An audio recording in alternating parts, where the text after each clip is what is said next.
తాతయ్య నువ్వేంటి వేపలతో పళ్ళు తోముతున్నావు? చేదుగా లేదా? లేదురా, వేపలతో పళ్ళు తోమితే నోరు దుర్వాసన రాదు, క్రిములు చచ్చిపోతాయి, పళ్ళు తెల్లగా ఉంటాయి.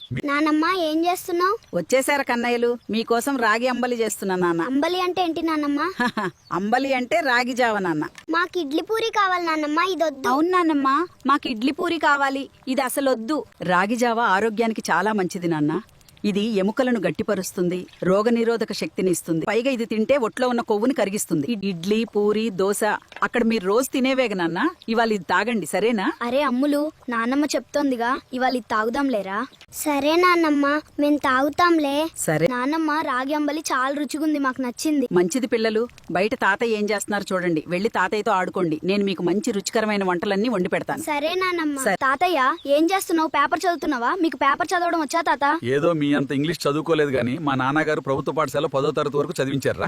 ఆ తర్వాత చదువుకునే స్తోమత లేక మా నాన్నగారితో పాటు నేను వ్యవసాయం చేశాను. అప్పట్లో మంచి మనసున్న మాస్టర్లు రాత్రి బడి చెప్పేవారు. పగలంతా పొలం పనులు, రాత్రిపూట బడికెళ్ళి కొద్దో గొప్ప చదువుకున్నారా? నాలాగా మీ నాన్న అవ్వకూడదని బాగా చదివించా. మీ నాన్న చక్కగా చదువుకుని ఈ తండ్రికి మంచి పేరు తెచ్చాడు. మీరు కూడా మీ నాన్న గర్వపడేలా చక్కగా చదువుకుని మంచి స్థాయికి రావాలరా, అదే మా ఆశరా. అది సరే, మీరు అంబలు తాగారా? ఎండలో ఆడుకోవటం అలసటగా అనిపించడం లేదా? నాన్నమ్మ మీకు అంబలిచ్చిందా? అది తాగితే మీకు బలం వస్తుంది కన్నలు. అవును తాతయ్య, నాన్నమ్మ అంబలిచ్చింది. చూడండి నాకెంత బలం వచ్చిందో. అవును నాన్న, బాగా తింటేనే ఇలాంటి బలం వస్తుంది. ఎప్పుడూ ఇలాగే ఆరోగ్యంగా ఉండాలి.